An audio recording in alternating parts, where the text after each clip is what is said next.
ഇന്ന് മോൾക്ക് ബർഗർ കഴിക്കാനൊരാഗ്രഹം തോന്നിയിട്ടാ. അപ്പോൾ ബർഗർ ഉണ്ടാക്കി തന്നെ കഴിക്കണമെന്ന് തോന്നി. എന്താ വെച്ചാൽ ഫ്രിഡ്ജിൽ ബീഫ് ഇരുന്നിരുന്നു കുറച്ച്. അപ്പം അത് കാരണം അങ്ങനെ ഒരു ഐഡിയ തോന്നി കേട്ടാ. അപ്പോൾ ആ ബീഫ് എടുത്തിട്ട് ഗ്രൈൻഡറിലൊന്ന് അരച്ചെടുത്തു കേട്ടാ. എന്നിട്ട് ഞങ്ങൾ ബർഗർ ബൺ പോയി വാങ്ങി.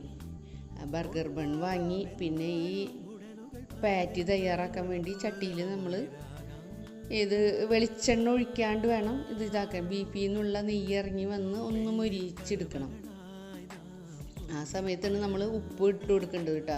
മുന്നേ ഇട്ടാൽ ഇത് ഡ്രൈ ആയി പോകുമെന്നാണ് പറയുന്നത്.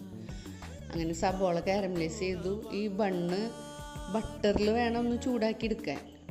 നമ്മളിവിടെ നെയ്യാണ് ഉണ്ടായിരുന്നത്. അപ്പോൾ നെയ്യ് ഒഴിച്ചിട്ട് തന്നെ ഒന്ന് ജസ്റ്റ് ഒന്ന് ചൂടാക്കി അതിൽ സോസ് ഒഴിച്ചു. പിന്നെ ഈ കുക്കമ്പർ, ഈ കാരമലൈസ് ചെയ്ത സബോള, പച്ച സബോളയും വെച്ചു കൂട്ടാ. പിന്നെ ഈ പാറ്റി വെച്ചിട്ട് പിന്നെ ഈ മൊസറല്ല ചീസാണ് ഇട്ട് കൊടുത്തത്. മറ്റേ ചീസാണ് ശരിക്കും വേണ്ടത്, അതിവിടെ ഉണ്ടായിരുന്നില്ല.